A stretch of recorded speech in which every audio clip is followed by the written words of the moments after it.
We're it. This is it. We started. Oh my gosh. Welcome all. Wow. Day 3, closing night of the amazing Diversity Hire Comedy Short Film Festival Extravaganza.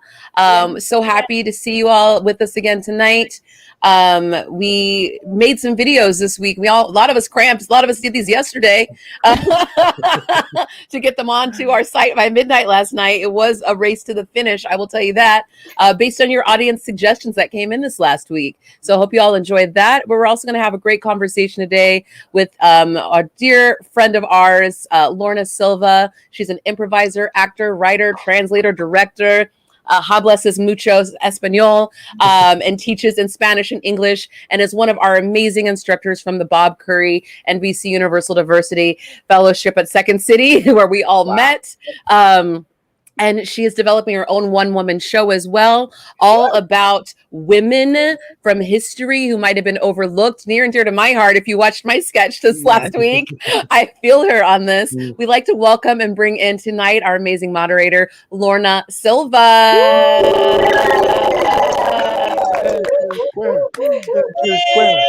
Oh, yeah. Oh, yeah. Hi, Welcome, Lorna. Hi. Well, first of all, thank you for inviting me. And like I told you backstage, and I'm going to say it again here on screen, I'm so proud of you. I am so proud of all of you for what you've done. I mean, you created something amazing with Bob Curry, but what you've done and taken what you did there, like you've gone to a whole other level. I got to say, you guys are producing so much content. I can't keep up. Okay. But I just wanted to take this moment to acknowledge you all, because I think what you're doing is amazing. And it is exactly what this moment is calling for. Like, you're using your creativity, working together, teamwork, and creating incredible things. So I just wanted to say that. And let me segue now to the first, this is going to be more of a chat, but I do have some questions up my sleeve. Ooh, it's Q&A style. Yeah. So and by the way, I saw the fabulous Q&A with Martine. Love you, Martine. Miss ya. So let's go back and talk a little bit about the purpose. Why a film festival and why now? Tawana, I'm going to give that to Tawana. Tawana. I don't know that there is a purpose.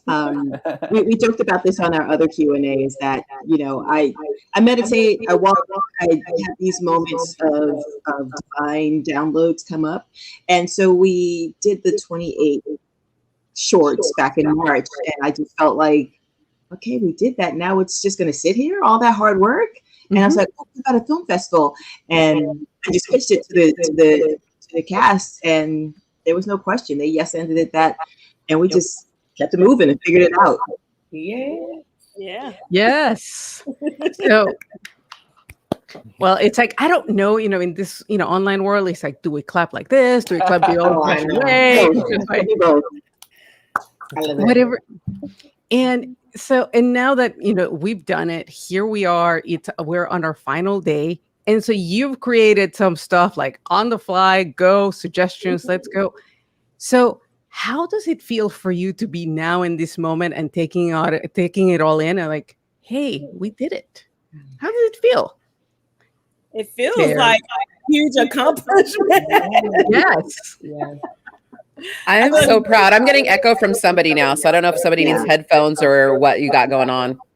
Yeah, I hear the echo too. I don't know. Echo? Echo. I'm going to blame Tawana because she moved right before this thing. I'm going to blame her today, even though she came up with this. I'm going to echo Tawana's sentiment. Great. Me personally, I felt like I think day one, like we were all, because we meet constantly, whether it's planning this, creating material, planning our next move, marketing, we discuss a lot. So like seeing, like, I think this week, actually posting it like on our social media to promote it, and actually seeing the results that we've had people register, and that we've actually like it's funny because like it's like very funny. I think with everything that you put together, like if it's something like a show like Bob Curry, you constantly work and work and work to put it together. One day you blink and then it's there. And then it's kind of like, oh shit, we did it. And it's just like, there's just, for me, it's just a realization that like nothing is impossible. Like when you hear of a film festival, you hear of like all this work that has to go into it. And yeah, we did do work, but it's not impossible. You know, when you work with like-minded, talented, hardworking individuals that share the same vision with yourself, like any goal can be accomplished. And the fact to say that, like, yeah, it's a virtual film festival, but so has every film festival like this past year been virtual. We have not done anything different than a lot of virtual film festivals or panels that we've done. Like, we've had our stuff able to view throughout the days as other festivals have. And we have panels that people can watch like other festivals have. So it's not impossible to do it. It's just the matter of doing it and just throwing caution to the wind and just do it. Like, it's as simple as that. It could be done. Yeah. And that's creative. Also, sorry. Go ahead. Thank you, Mom, for the shout out. Thank you, Rosa's mom. As a group, I was going to say that we're completely amazing at working under the gun too. Like, you could just imagine how much can get accomplished within 24 hours with each individual person in our group. And it's mind-boggling to me. And I'm so thankful to be a part of it. I'm a huge fan. I can't wait to see what they drop and watch their shorts, you know? So I'm a fan of the group that I'm in, which is a wonderful experience as well. And I feel like we gave ourselves permission to kind of basically say, it was kind of like, it was at first was like, is it weird to just have a film festival with just all of our stuff? It's because you never, as artists, we're like, oh, should we promote ourselves like that? And we're like, no, we should. We have a lot of content. Like Tawana said, we have a lot of great content. And why not? Because this is what the goal is. This is what the aim is. And that's what everybody's been saying. Is like, if you can't find your spot in the industry yet, create your own spot in the industry. And I think that's what we did. And we upped our own game. We upped the ante. And I feel like we put out a very professional, a real festival that definitely can go toe to toe with what's out there. And so I'm just so proud and happy for all the, the great short sketches that we put together. And this group. And it's just like, we have such unique perspectives, and it's so fun, like Bobby said, to watch each of us drop and surprise each other and give each other more ideas. And we come back and we're like, well, it's almost like we're feeding ourselves, and we want more from each other each week. And so that's what I'm very excited about. Yeah, we feel each other's fire. I feel that so much. Like, I'm just like, man, I was like, that was like the fun thing during March Madness too, as like each day you're like, oh, Oscar did that on Monday, man, I'm on Saturday. Oh, watch out, Oscar. Like, I got a few more days to like refine this. Like, I'm coming for you. Do you know what I mean? Though, like in the best possible way. I know we talked a little bit about that with Martin the other day, but like, to see everything last night, like I watched them all at midnight. Like, I was like, okay, just in an order. Like, I was like, okay, I'm sitting here like for the show, and just was like smiling, laughing, crying. I went through like all the emotions, just like so proud. I think I was one of the people too. I was like, we're gonna do what? I'm so busy. I was like, I remember even telling him, I was like, I don't know if I can help at all with this. I don't know what y'all are gonna do. And like Twana's like, don't worry, we got you. And it was just that thing of just like, I might cry right now thinking about that. Because I was just like, because I was just like so overwhelmed, because I have a lot of fire, like irons in the fire right now. And I was just like, okay, I just had gotten a promotion at work the same week. Like, there was a bunch of stuff that was all kind of there that I was like, it's all going to take extra amounts of my time right now. And I don't know if I'm going to be able to help very much. But the nice thing about this group is that I was still able to contribute in the ways that I needed to contribute when it was time. Do you know what I mean? Though, but I didn't feel like anything was going to get lost, because everyone on here knows how to, cross the T's, dot the I's. Like, we got a very good, beautiful type A group. And I am ever so grateful for feeling like the lazy one. And I appreciate it.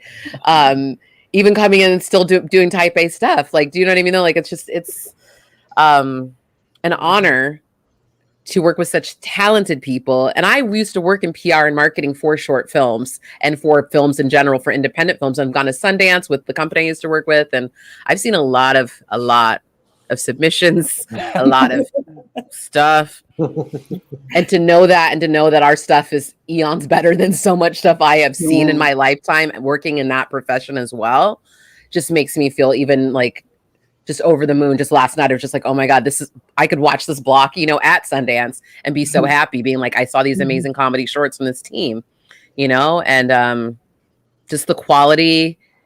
And like you said, the vast quantity now, I forget. I was like, oh yeah, we did this too. And oh yeah, we had, these one-offs that we did that I'm like, weren't even in part of this festival right now. So it's just, it's been a cool year. Yeah. And I want to add to that. Oh, sorry. Go ahead. No, go ahead. Yeah. Am I echoing? I think it was me. I fixed it. But I want to add to your point, though, Terry. This is a group of, I hate the term overachiever because I feel like that's kind of like a denigrating word to describe people, but we're super achievers. And, just independently on our own, we're out in the world operating at a high level of excellence. So then when we come into the group, naturally you would feel, oh, I'm not doing my part. And then you have that whatever ideas or kind of like low-key guilt around it. But it's not, because then we're like, okay, great. We can all pick up the slack. And then here you come. And it's like, oh, I can handle that. And we're like, you didn't even think about that. You know what I mean? So it's great to be in a group with super achievers, where people who just operate in the world naturally at the top level of their excellence. Yeah. And I think one thing that's really important to add to that too is the amount of trust I feel like we really have with each other, because I remember going through all my improv and sketch comedy training and observing that the improv groups in particular that I felt were the most joyful to watch were people that genuinely liked each other, trusted each other, had each other's backs on stage. And so to be able to do our March Madness, already having done our web series and other things, but do March Madness, and never once in those 28 days did I go, oh, is someone going to forget to post today? Right. Never once did I question that someone wouldn't come through and be there for the team, no matter how busy we were, how much we had going on. And I feel like that's such a beautiful thing that I really encourage anyone out there who's watching to find people that you trust and find people that you genuinely love to collaborate with, because it makes such a world of difference to have people that genuinely have my back and that I can have theirs as well. Yeah, but I don't know if you saw me taking notes, but I am so taking this word Tijuana, and I'm gonna use it and quoting it. Super achiever. That's right, because you too are a super achiever, Lorna. That's right. So it's great because I was kind of laughing, and I just made a face when Terry said, like, I feel like I'm not doing enough, like pulling my, I don't know what she said. I'm like, you're the lazy one? Oh, girl. Because if there is one thing that I noticed, just knowing the background back when you're wearing Bob Curry. And by the way, I'm so impressed that you got the entire name Bob Curry, NBC Universal. I know, in one take. Yeah, so smooth, right? But remembering how hard you all work, right? Yeah, super achievers. And I think that, and you are all starting to touch on some things that I think are important, and it is the importance of teamwork. But, one of the things that I wanted to ask, since, am I echoing now? I think it's me right now. I don't hear an echo. Feedback. Okay, make some feedback. But how about talking a little bit about also some of the challenges, in this new reality that we've lived, in this pandemic world, where you're collaborating with a team where you're not in the same room, and that's what you were used to in Bob Curry. So if you can talk a little bit about the transition and some of the challenges, but also, some of the benefits, this new way of collaborating all virtually and getting used to this new normal, or at this point it's a new old normal, or I don't know what it is anymore. Well, for me, it was, and I think Rosna, touched on it on Wednesday, where it was basically like, well, we all became editors, in a sense of like, even with the web series, I think the web series was kind of us getting our feet wet in terms of like how this is going to work. And with that, we kind of learned as we went, in regards to like the technology, how to film it, how to kind of put stories together. So by the time we started doing these, it was just like, well, we would just pitch something, we would obviously brainstorm, and then putting it together becomes literally like, okay, you do this part, you do that part, and I'll just edit it. Like Tawana, I'll use her as an example, came up with this kaleidoscope of a shot list. Yes. Which is just like, so for, I think it was her sob story sketch. Yep. That screened at the Detroit Women Comedy Festival, name drop. And it was just like something like, that's something that we've never had to done. But I think as an actor, that's kind of why, like, I also write as well, is that as an actor, you can't be a one-trick pony. Mm-hmm. You in a situation like this where there's a literal pandemic and all you want to do is get on stage and get in front of a camera, and you can't, what are you going to do? So you kind of have to, as improvisers, improvise and kind of just like roll with the punches and figure that out. And I think we managed to do that. And I think that's why, even if we had like, I know when someone pitched like, yeah, what if for the third day we do like a new one based on suggestions? I'm like, do we want to do that? But it's just like, well, yeah, because we could do it. It's just a matter of just like time. And people were literally cramming. Like the chat was insane. People were like, this has to drop in like 2 hours. And it was done because like we learned how to do it on the fly, and that's like, I think that's something that, again, with the sake and the benefit of teamwork, we kind of like helped each other. We learned from watching other people put their stuff together or creating a shot list or stuff like that. And it's just, yeah, it was, I mean, we just managed to do it. It's just, you have to have an ability to adapt, especially in those circumstances. Yeah, and to build off Oscar, I feel like that's what also, I mean, there's so many awesome things, like I keep saying, but like to learn from each other in terms of like every time someone edited something, it's like, oh, that's a cool trick, I'm gonna try that when I edit. And I think even one thing that stood out to me when we were doing Saved by the Improv is like breaking up the scenes, right? Because we were in like the Zoom, and so we would do our own like monologues, shoot those solo, but even understanding the importance of like the flow in shooting, to know that we have to break these things up. Things, again, I wouldn't have really thought about, So I think to be able to think through that stuff, but then watch all the amazing things everyone else is doing and saying like, oh, let's learn. And this is leveling us all up every time. I'm kind of like, exactly like what Oscar was saying about Tawana, like that sob story. I mean, that was like completely shot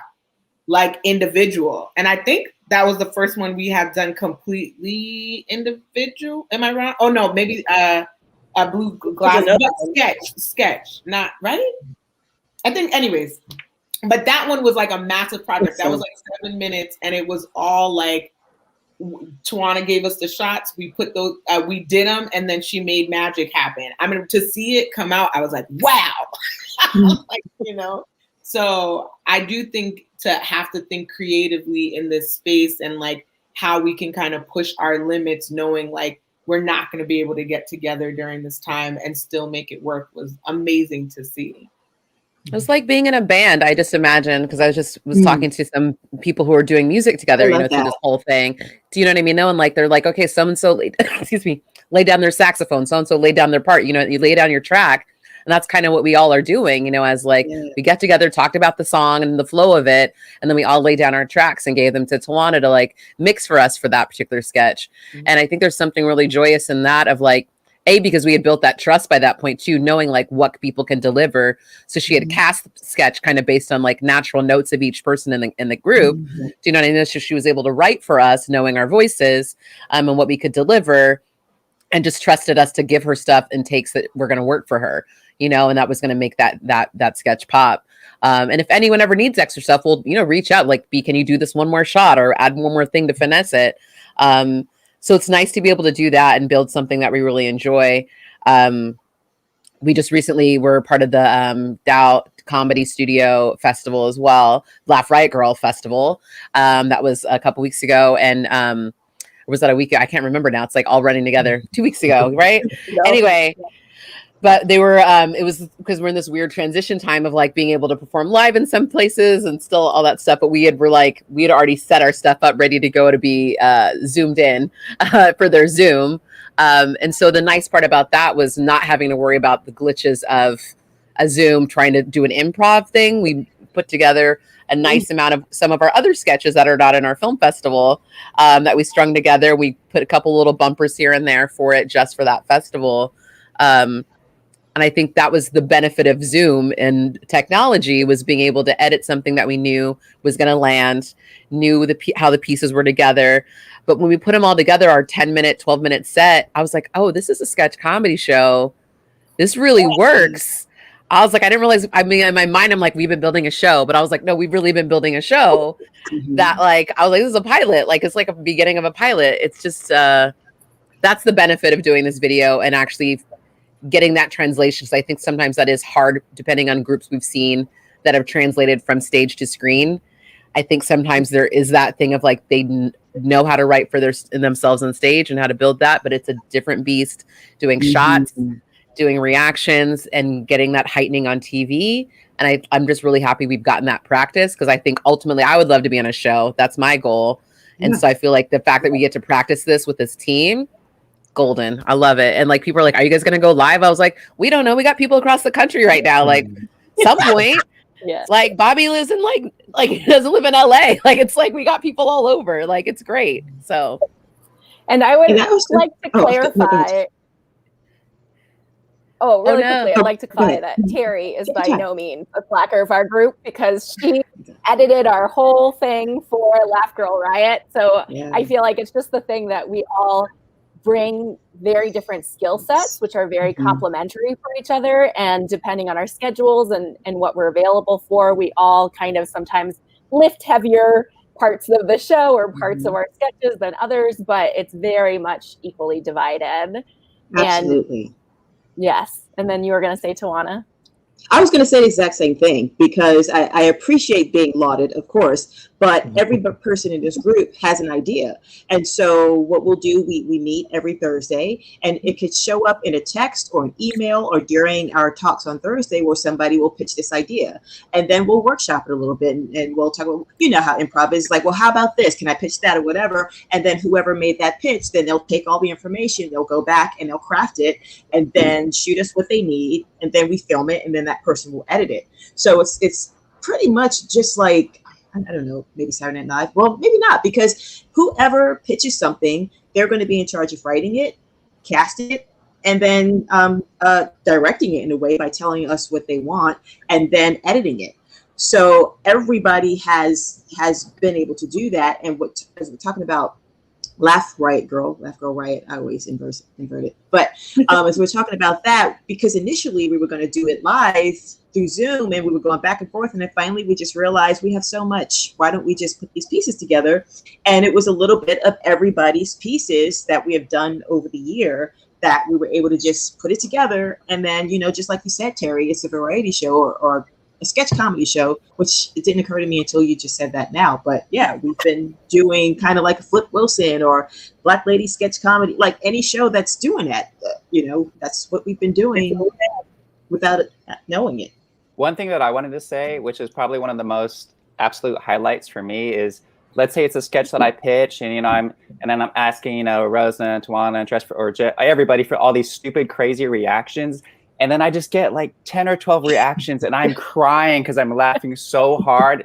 And it's my job to pick one out of these amazing reactions. The outtakes. Oh, it's the funniest thing watching. And I'm like, yeah, you go over the top. Sure. From subtle to over the top. And the range that these amazing actors have, it's just mind blowing. I wish you could see our outtakes.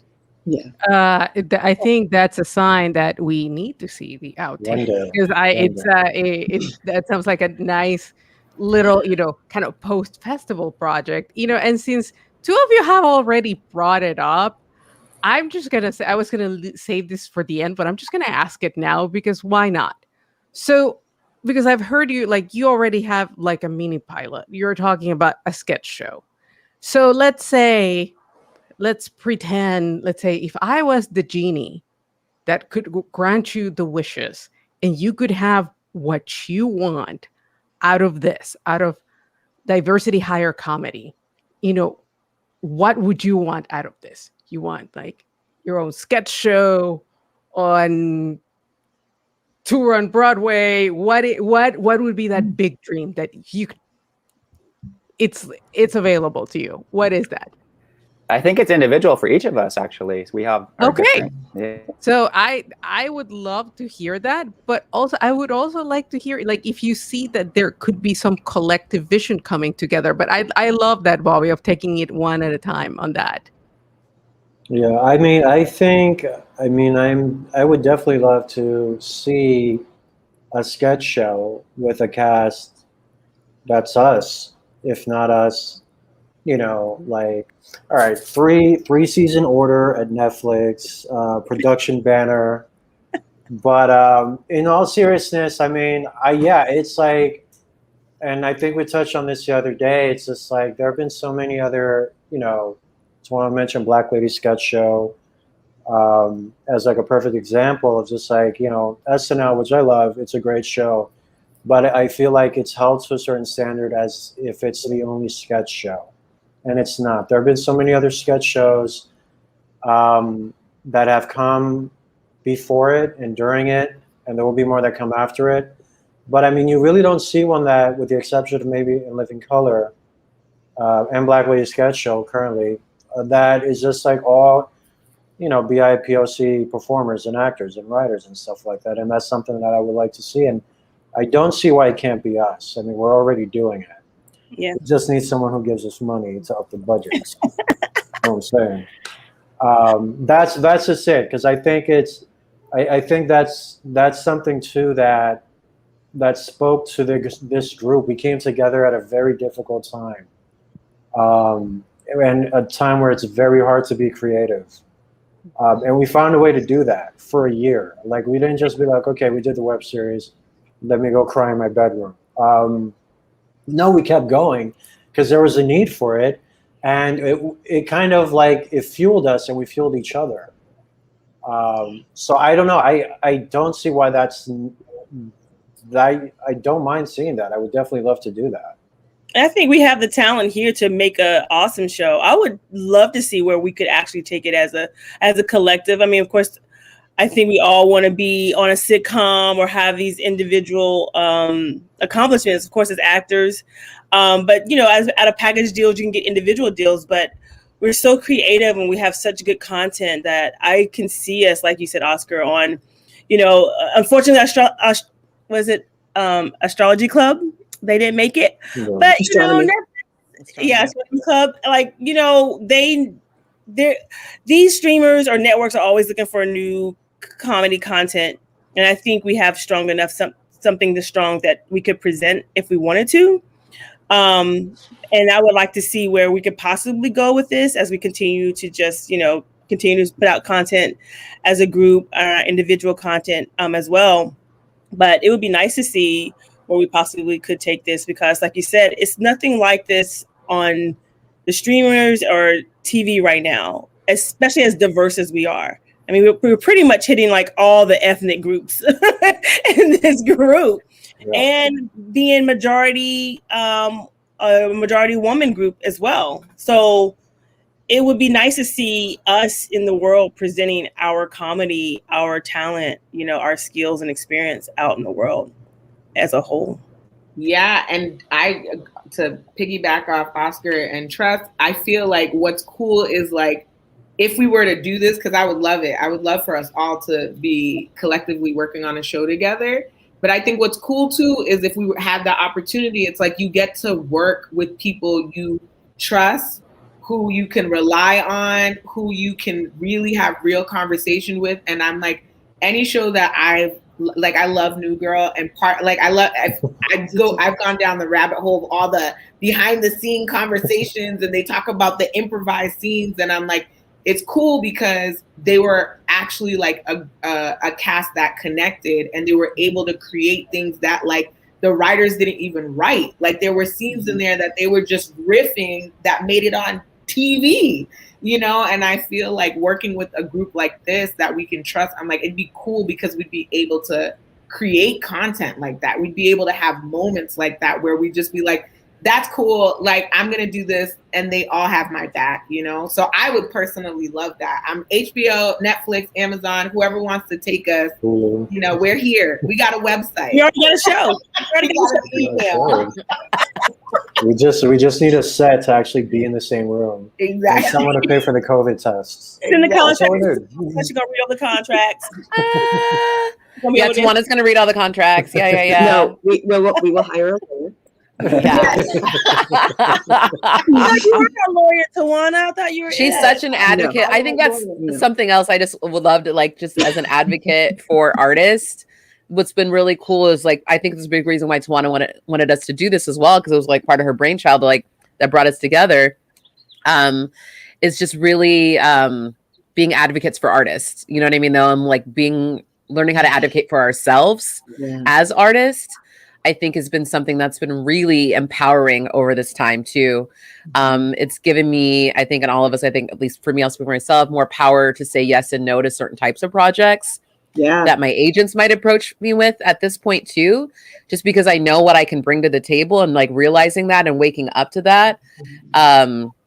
That really hit me home on our Q&A the other day, Tawana. You were just talking about that, realizing like, oh, I thought I wasn't valuable in a certain way, just the way I had been trained or what was available to me at that point in time. And realizing as the things have kind of busted open over this last year, and realizing that these institutions are not as sacred as they may have once seemed to be in my mind, knowing that we can bust open the gates and make our own space. And so having the energy, the team, and everything that's been fueling that fire to make that happen.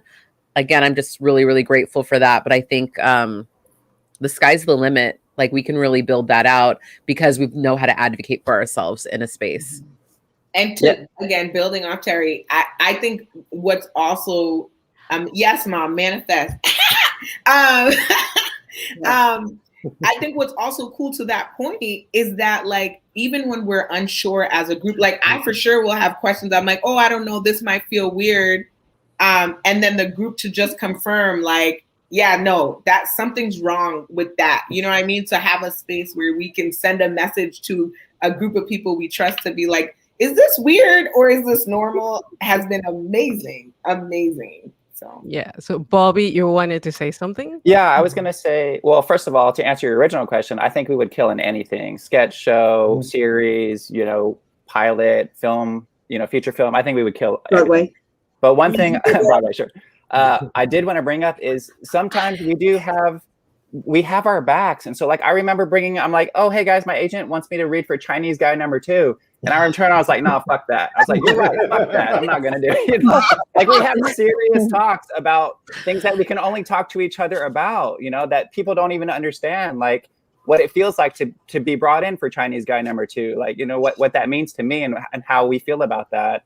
And we can talk about it together. And that's something that I wanted to bring up too, because I love having that space that we've created for each other to talk about things that we can't talk to other people about.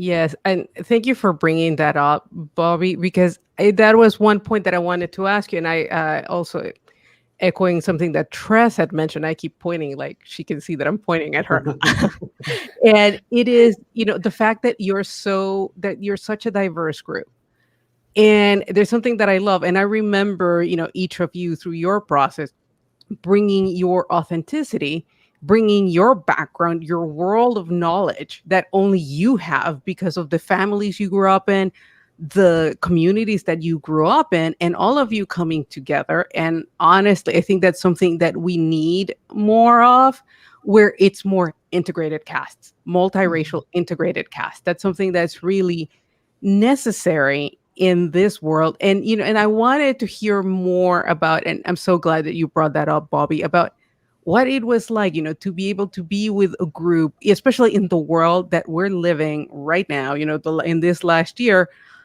that, where our voices are needed and need to come together. And, that maybe here in this group, you might be the only one representing, your particular, the very particular ethnicity, that you're bringing, or the heritage that you're bringing, but how it is for you to come together and be able to work through that together in this. If anybody else would care to add about that. Well, I feel like, Lorna, I have seen that you are an incredible gardener. And so you definitely helped cultivate us through the Bob Curry program, which was so generous and wonderful of you. And I feel like that is the thing that I think is really important, is that you helped to create a space for us to tell our stories, and a safe space and an honest space and a supportive space. And I think as we've noticed that, yay, thank you, Faye, and thank you, Dora. We love the comments, so please keep them coming. So I think it's really important that we continue to have these conversations, because one of the things that I've learned by being in this group is how ignorant I am about certain cultures, of that I have some ideas about them, but if it's not my heritage, if it's not what I was raised in, I can't assume that someone's experience is based on stereotypes or generalizations, or even what Hollywood often puts out as truth. Because I think we need to really continue to move towards more authenticity, more story sharing, in a way that doesn't make assumptions, but rather allows us to learn from each other. And to remember that even if our experiences are different, the human experience is still vast enough, and the need for connection is a survival need, right? It's been scientifically proven that humans need to connect. So I feel like, as we've seen cycles through politics, through #MeToo, through Black Lives Matter, through Stop Asian Hate, there's been this really, really powerful movement of, let's get back to empathy.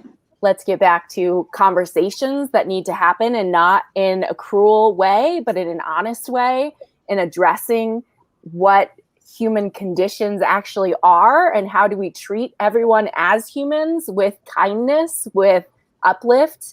And I feel like being in a group like this, where I am learning so much and being encouraged to be powerful and truthful in my authenticity, is a gift I didn't even know that I needed, but has been exactly what I've received. And to keep being in that environment with these amazing people, and with you, Lorna, having our back, it's just beyond words. So I am so grateful. Yeah, ditto. I want to piggyback off of what Josephine said.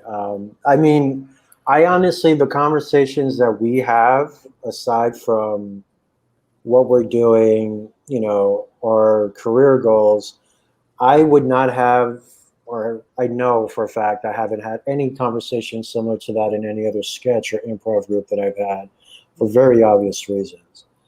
And I kind of felt it was us coming together around the time we came together was kind of serendipitous. I don't know if that's the word, for me to kind of just like realize, because I feel like at the end of the, for me personally, like it's just something that I love to do. And it wasn't really until Bob Curry with you, Lorna Martin, and Deanna Griffin Irons, that it wasn't like, I didn't really take into consideration that it's just like, instead of me kind of absorbing the environment around me, let me kind of project my environment, my history, who I am. Let me project that into my work, and, alongside some of my fellow performers. And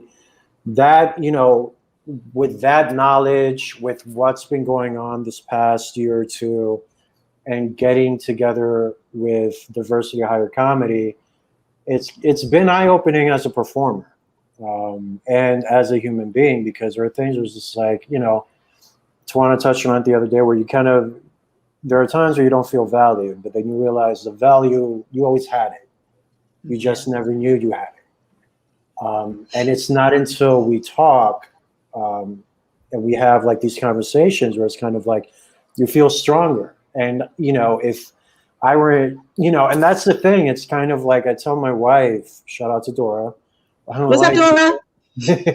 Like, if there's anything about a silver lining with this pandemic the past year and a half, is that people have kind of woken up to like the BS that has surrounded us. And if we weren't locked inside our homes, forced to kind of look at ourselves and see what's going on, we would remain distracted. We would be going out. We would be doing this. We would be doing that. We wouldn't have a chance to look internally. And I feel like that's what I've done as a performer, as a man, as a human being. And just like being able to kind of like, talk about some of this stuff that we spoke about is, it's important. I think you need to do that, especially if you're doing something as much as kind of out there as art, and out there by the fact that you're putting yourself out there. You're bearing your soul for the world to see. So you should be able to bear your soul to the people you're creating something with. Yeah. I feel like I went on a rant, so I'm just going to stop. Yeah, I loved it, but that's what we love. We wait for those, Oscar. That's like some of the best parts of like the philosophy portions that we get into. Drink water. Yeah, you're doing great. I was like, oh my God, he's really talking. Because he was quiet on you. You're like, is he there? And then he'll like say something, and it's like 2 sentences. No, but I love it when he goes like goes in and goes deep though. That's like what I wait for, and this is like the beauty of the group, is having those conversations about that. And I love that you're talking about it's integrated artist. That phrase just kept going on in my mind as you were talking about it. An integrated group, but integrated artistry between your authentic self and bringing yourself to every project that you do. And there's something about integrating yourself into your work that we really, I think, got to cultivate with Bob Curry. That's something I definitely know Deanna really encouraged, and you, Lorna, and Martine, and everybody from the team. And really having that space to do that with this group was so safe, and then to be able to continue that on has just been a gift. And to celebrate each and every, to celebrate everybody. Because, we did the Asian, with AAPI month, Haitian, was it Haitian Flag Month or Haitian Heritage Month? Yeah. Heritage Month, and then Black History Month. It's like we make a point to touch on and celebrate each of our heritages and our backgrounds, and we can do everything in a funny way, and we can and have fun with it, and showcase and highlight each other. So that's always been a delight as well. Yeah, I love that, Tress. I think that's our gift, right? We're authentic. We're supporting and showing love, but we also have funny to it. We can add a little funny on there. Because I also think it's cool, like culturally, we're a very diverse group, right?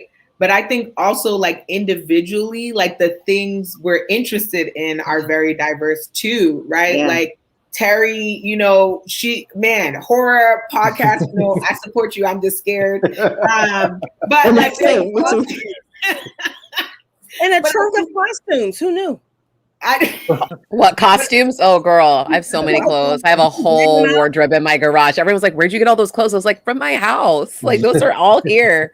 The hats, the wigs, all of it. But it's cool because also you have the different coasts that are happening, right? We got East Coast here. We got West Coast. We got the South. Like it's so cool. Hey, it's so cool to like be able to mix and talk about those experiences, and again, show the world that like we're not monolithic, right? It's not like, we each represent this type of culture and we fall into this box. It's like, no, like I might listen to Green Day one day. I was talking about that recently, right? Like you can't assume the kind of stuff that we're into, which is also cool because we're learning from each other to be like, oh, you like that? That's cool. I didn't even know Bobby could rap.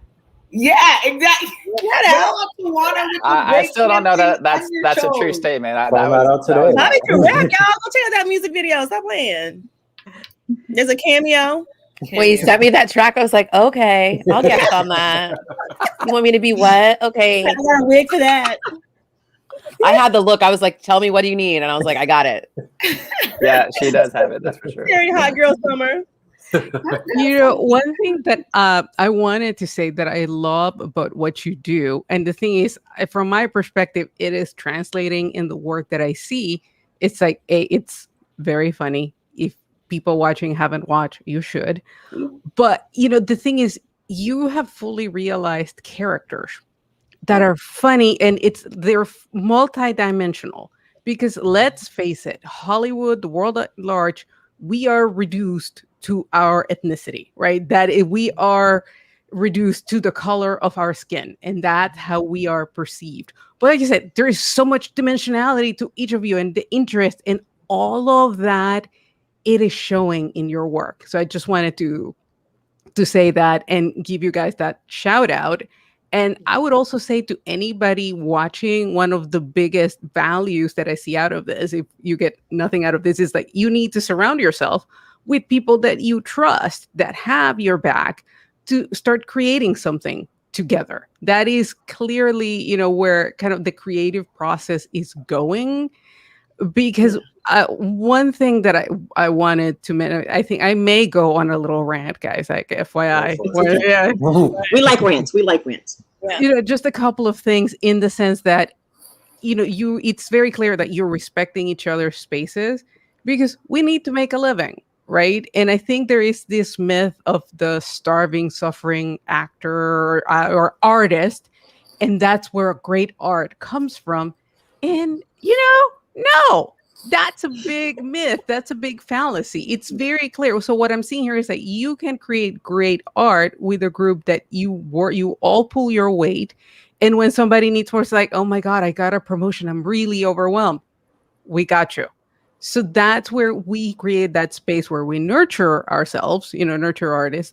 But, you know, you're not doing it alone, because we have this thing, it's like, you must suffer for your art, and you must do it. That's a white supremacist capitalist mentality too, about that suffering, because that's a barrier to entry for people when they say you have to like take those internships or take those things that don't pay. Do you know what I mean? Though, and that's another way to gatekeep, and to realize that, as you were saying that, I was just like in my, you know, brain of that.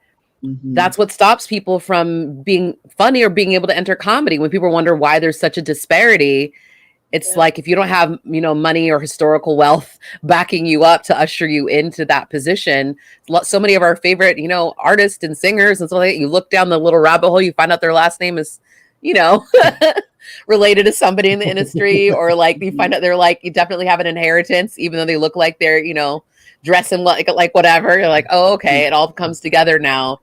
So you do need support. I think it's a fallacy that we always say independence is a myth.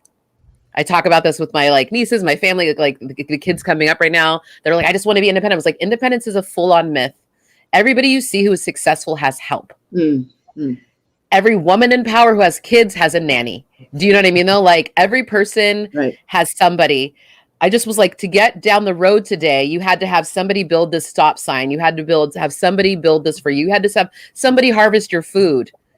Everything that you touch, this desk, somebody made this for me. I did not make this desk. Do you know what I mean? I did not make this microphone. Everything around us has been built by someone else. So when people say I did it myself, it's bullshit. You've never done anything by yourself. Independence is a myth. The fact that you always will need a group or somebody to support you and help you is true. So reach out for help when you need it. I think it's very like one of those things of like, don't have to be codependent about it. Like that's another thing, you know, that's a whole another conversation. But people need to acknowledge that independence is fake. It's a complete myth. Well said.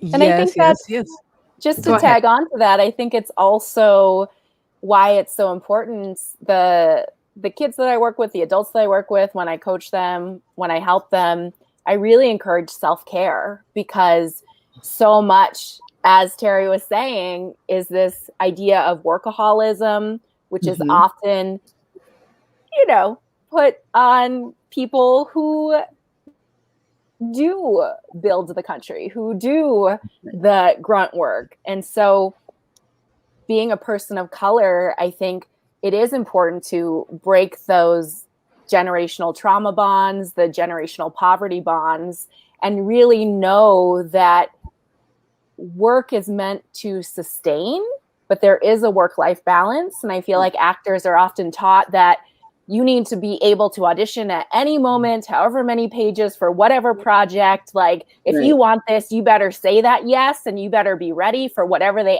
ask. And that's not true, because it is really important to recognize the value of one's time, the value of one's integrity, the value of one's body and one's spirit and one's soul. And so I feel like, again, as Bobby was saying earlier, like being able to have those conversations of like, this feels not okay to me. Am I crazy? And having everyone be like, no, that's not okay. And then feeling the team support to be like, okay, then it's a no. Like, getting that feedback is so important. And I think people remembering their worth when they're often taught from a very young age that they're worthless, that is the fallacy. We are all value just because we are human. We are all meant to be here to share and create and to love and to be prosperous and abundant and enjoy life, right? And those other lessons to me are the falsities. And they're also the ways that try to keep people in their places when all spaces are meant for us. So there is something I wanted to ask you. So we've talked a lot about the group support and how you're there for each other.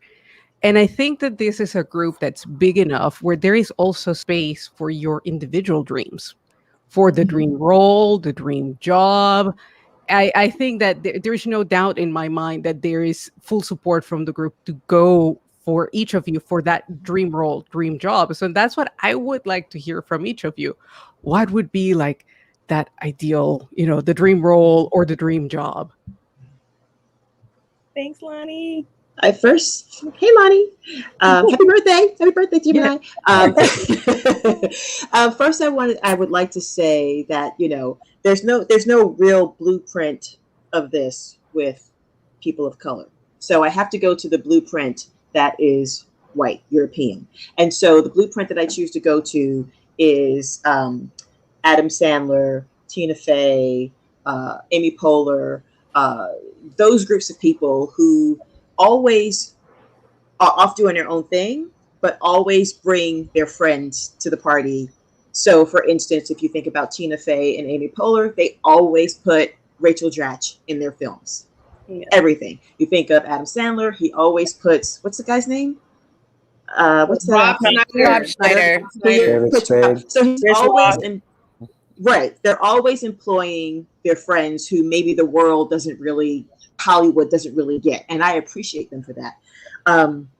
And something, I was having this conversation on a Clubhouse chat with people who were non-improvisers and explaining to them that when I start creating, I'm already writing, but when I start, I guess, going outside of this group is what I'm thinking.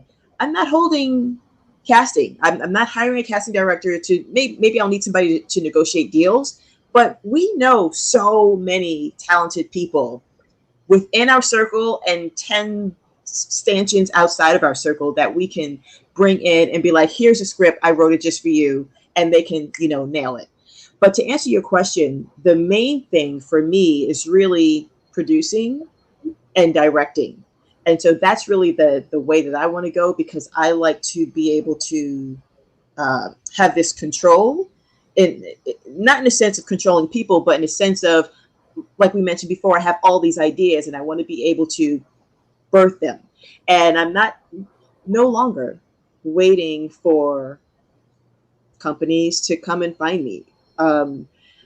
My vision really is to kind of like Ava DuVernay, like that is my blueprint. Ava DuVernay and Queen Latifah, those two are my blueprints, because both of them created their own stories, their own platforms, their own production companies, and are telling the stories that they want to tell in the ways that they want to tell them.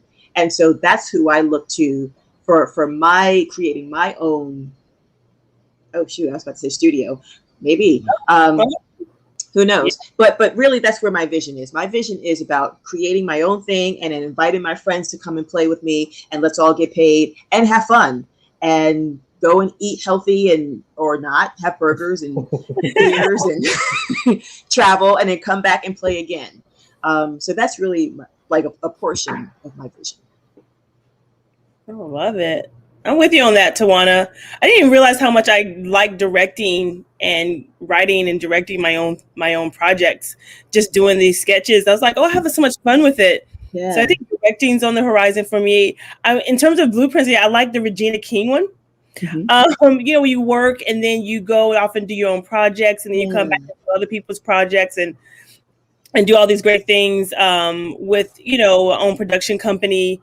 But I would like to be able to go overseas and work and do some of these things as well, and be creative outside of the US. Maybe because I think I'm having a focus outside the US now. And so I would like to see that as a career, you know, I still want my sitcom. That's fine. Yeah. And I'll be able to do that and say, I did that. And now, but in the I guess in between time or after that, you know, go off in the world and just kind of create and create content that's very, you know, diverse and woman focused and centric. And so, yeah. Yeah. For sure. The creative route is all there. Content creation is what it's about, at least for me, it's about, but ideally, like same thing, Issa Rae, Tina Fey kind of route where it's like being able to create, write, and perform. I mean, I think that's what I love about being able to do sketch reviews, right? Because you get to write and be in the show, and collaborate with others, right? But specifically for me, like a bicultural lens, like growing up Haitian American, I'm like, that's something, most people know at some point I'll tell you I'm Haitian. It was very much a part of my identity. I can't separate it, right? My house was Haiti, outside was America. And so, yeah, so for me, that's a really big piece that I want to bring to my creation. And so I think about shows like Mindy Kaling's Never Have I Ever, or even Mindy Project, where I'm like, especially with Never Have I Ever specifically, because I'm like, it's a story about a family and there's so much happening, and they happen to be Indian. So we get all that cultural soft niceness without it being beaten over your head. So being able to create something like that, or it's in that vein where it's like, we're talking about culture, but it's not like, oh, that's the Haitian show. No, it's a show that everyone can connect to. You know what I mean? So that'd be amazing. That'd be like top of the list for me. And I could put everybody in it, right? Like that'd be awesome too. Hey, I will learn some Creole. I kind of want to. I agree with Rose and sentiment. I don't know if there's a specific blueprint. It probably might go along the lines of like Tina Fey, just because I've noticed I get more joy out of writing and creating characters that I can play. Because when you look a certain way, you end up going for certain roles. And it's, especially as a Latino, like it's very kind of limited. You're either a cholo, you're a drug lord, or off the top of my head, a vixen. Mm-hmm. I don't know if I'll get a vixen. Not for you, but I mean, but it's stuff like that. Talk about that, Oscar. It's stuff like that, where it's just kind of like, I remember years ago, I was talking to someone and they're like, oh yeah, you should try going for novelas. And I'm like, I mean, no respect to them, but it's just like my Spanish is not that great. I'm not going to go to the gym to get like a six pack. I will, but it's going to take a lot of work. I'm being real. But that's just not, I could play that character, but we've seen that character so many times, and I grew up like idolizing guys like Bill Murray, where you're just like, you're kind of like your everyday smartass. And I don't know if I'm good or half as good as Bill Murray, but you don't see a lot of Latinos that are just like, oh, he's just a guy. It's like same like with a software engineer, perhaps. Yeah, a software engineer. Like going back to Rose's example, just like it's a family show. They just happen to be Haitian. and it's just like there are a lot of great shows like, One Day at a Time, Antified, Vida, that, capture just a part of the Latino experience. But like, as like the drama surrounding In the Heights will show you, that Latinos cannot be like defined by one word or one skin tone or one area. Like I'm Dominican and Colombian. So when I would go to Colombia, I would use a word that my Dominican mother would use. And my father's friend would look at me like, what the hell are you saying? I do not understand that word. I argue with my Mexican wife about the word for underwear because it's completely different.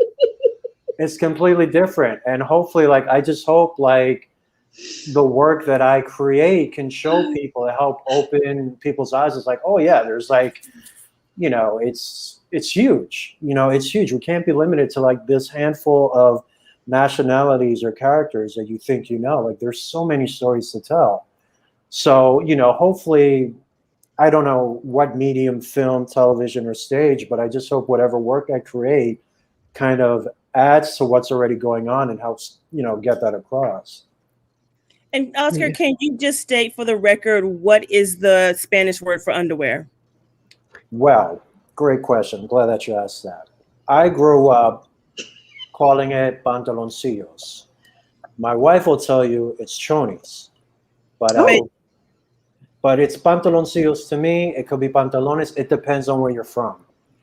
I don't know if there is an official word. I think that could be a long debate. I would say the official word would be ropa interior. Yeah, there you go. Calzones. And calzones applies for both men and male and female. Exclamation point. Yes. So, but I don't want this to get too off. I could get off track, but I won't. But I would love to hear still from Josephine, Bobby, Terry about this. Sure, I can go. When I was growing up, there was no one like me. I saw no representation on stage, on screen, anywhere. So that's really sad in and of itself.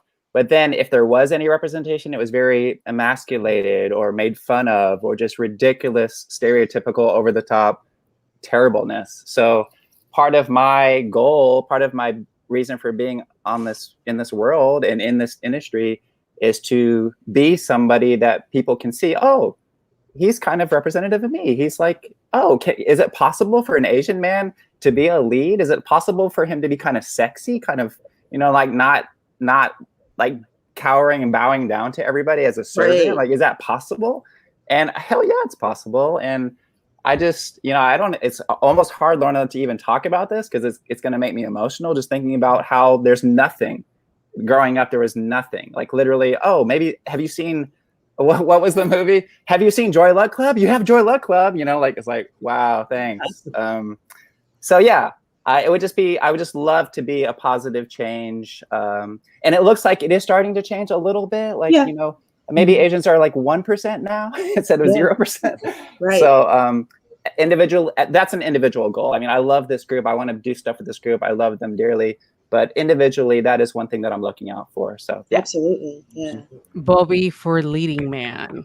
Hello. I vote for it. He's got the body and the hair for it. Yeah. It's summertime.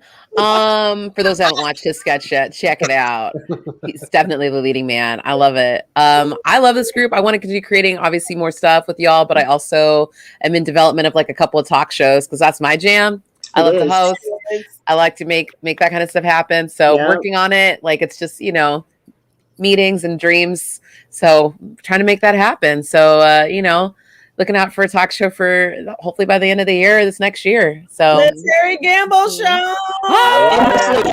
In her sleep. She could do that. I love it. Been training for it literally my entire life. I went to Chicago to see Oprah once. I got pulled up out of the audience, sat on her couch, like talked to the producer. Yeah, no, it was amazing. And they were like, "Do you have a vision board?" I was like, "Mm-hmm." They're like, "You're from LA, great. Thanks for visiting." It was amazing. And Terry, it's just love it. It has. It's been a lifetime. So I'm just really excited I feel like all the stuff we get from improv and working with people and all of that, the comedy portion, but also just like it all comes together really beautifully for something like that. And I also get to champion other people while doing a show and interviewing people and uplifting people and getting to help choose that and support people that way is a dream. Getting to anoint the next generation of artists. That's everything I want. So I love you're not that. blonde and blue-eyed and a size 3. What? So we need to see you. What? Yeah, know. opened She up did. a She spot. probably- she So has a- Terry, get in Conan, there. I met him back in the day too when I was at UCLA. It was lovely. We gave him a comedy award. I've been His running with spot these is people open. for years. I've been waiting. I used to go to his show. I've been to all their shows. Like I'm just Your ready. spot. Like once I saw Amber Ruffin have her show, I was like, oh, it's happening. The floodgates are opening. So I'm just like ready to join the party and feel more ready than I've ever been. And like I said, getting to work with y'all has just only fueled that even more. So yes, go Bruins. I saw that. Was that Dora? Yeah, I am also a Bruin. Yes, that's correct. We gave him an award at UCLA. It was amazing. And got to meet a lot of comedy legends then and some other wonderful movers and shakers. So I'm ready to make it happen. Go Bruins. Go Bruins. Go Bruins. And now, Josephine. Well, I want to win at least one EGOT, obviously. I just want Duh. One. Not just because of the awards, but because I love performing and I want to do it all and I want to be recognized for doing it all. So I will take that. But for me, I really feel like, yes, I love working with this group. I'm excited as we all continue to grow and see what our next steps are. I would love to have my own production company one day, as well as for me, similar to Bobby, I didn't feel like I saw anyone on TV that represented me. And so on stage, in movies. So for me, like really advocating for body diversity, for brain diversity, for cultural diversity, so that little kids growing up feel like they are seen, feel like they are reflected. Because, one of the things that was hard for me growing up was that I've always been what's considered overweight, chubby, fat, however you want to call it. And I feel like the thing that became difficult with that in particular was nowhere on TV made that okay. That even shows to this day, if there's a curvier person, they usually are like, oh, it's so hard because I'm fat. Or like, I can't do things because of my body. And as we've seen in the United States, I am average size. Like, there are more people who look like me in the United States than other sizes. So the fact that we need to start reflecting what the majority actually is, like what life actually looks like, which is a beautiful, beautiful range of people of different colors, backgrounds, body sizes, heights, like all of those things like make a difference. And especially brain diversity too. Everyone's brains function very differently. And the creative life is not limited to one lane, right? We need to have places that we can run through the grass and climb trees and like roll down hills. We can't just always be told that this is the right path and every other path is wrong, because that's not true and that's not helpful for the majority of people. So part of my desire is not only to be able to do what I love, but also to have a larger platform that I can advocate for people who aren't being seen, who don't feel supported, and to uplift them as I continue to hopefully have more greater influence and can make positive changes that I really believe need to happen. Yes. Go JLF. It's that is absolutely inspiring. And I'm so glad that you mentioned that the other point is like, it's diversity. It's not just racial. It's really, like you said, body types, neurodiversity, all of this is very real and we need representation. And I think you are the right group to start bringing that representation to a greater audience. Netflix, hello, they're available. Amazon, network TV, call them up. So I know that we're getting to the end of our time. I believe that we have some prizes, right? Yeah. We're going to give out some merch to people who entered our giveaway. So I put all the names in this lovely bowler hat because, obviously. The fact that you even have a bowler Because hat. Broadway. Because Broadway. That's Exactly. you get all an EGOT that right there. jazz. You have to have that hat for it. And I all that know. I'll jazz. put it on after so I can get We will hired go old for school with this. all the bowler hat rolls. All right, so here we go. Dun, dun, dun. I'm not looking. I'm not looking. All right, first one. Woo! Helen L. Carvalho. Congratulations. Go, Helen. Go, Salud. Helen. One more lucky person. Who is it? Ah, Ruth Walks. We'll DM you on social media so that we can get all your info and send you some fabulous swag. DHC. Yeah. Thank you, Lonnie. Yes, Lonnie. Thank you, Lonnie. Beautiful comment. And as we finish, just one last thing for our audience. Where can they follow you? Where can they find you? And if there's any immediate plan, they should be on the lookout right after the festival.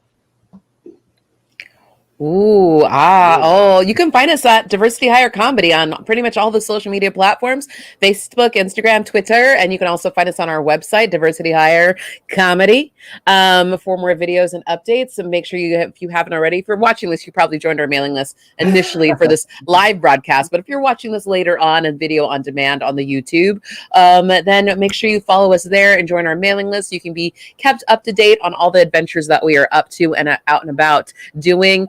We've been a part of a few festivals already this month for comedy. I know there will surely be more throughout the year, and more wonderful content coming up very soon. Anyone else want to add to that? We might have a new web. I was just gonna say, New web series hopefully coming soon. yes, In development. Yes. Everything what Terry said. And then I wanted to say shout out to the people who gave us suggestions to be able to create this new blog. Yeah. Thank you. You will see in our videos, we put your names in there. So thank you. I got my mom, so I'm going to give you a shout out, Mom. Let's get physical. It was not on purpose. It was a randomizer. So thanks, Mom. Yeah, we literally spin a wheel. We literally get together. We put them all on an app and we spin the wheel. So it's really by chance that we get these suggestions. It's super funny and wonderful to fight over them too. Thanks for coming. We appreciate Thanks so much, Lorna. Thanks for watching. Thank you, everyone. Thank you, Lorna. Thank you, audience. We love you so much. We'll see you all again really soon. 5, 4, 3, 2. Anything else? Anything? Okay. Bye. Big